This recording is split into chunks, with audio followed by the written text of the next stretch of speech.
Pilih diam meski tahu banyak rahasia selebritas. Aming sebut, gue lebih baik kehilangan uang daripada sahabat. Mengetahui banyak skandal dan rahasia dari dunia selebriti, Aming memilih untuk tetap diam. Bagi Aming, menghargai kepercayaan yang diberikan oleh sahabat lebih penting dari apapun termasuk uang.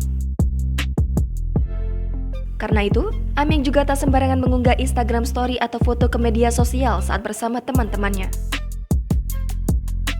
Biasanya, Aming akan meminta izin sebelum mengunggah foto atau Instagram story. Termasuk yang terjadi pada foto Luna dan Ariel, juga foto Wulan Guritno dan kekasih barunya Sabda Ahesa.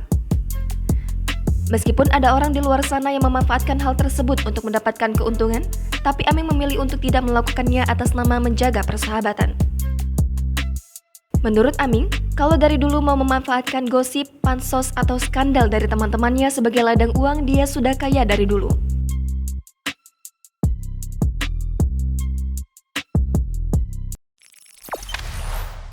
Jangan lupa subscribe, share, komen, dan like ya!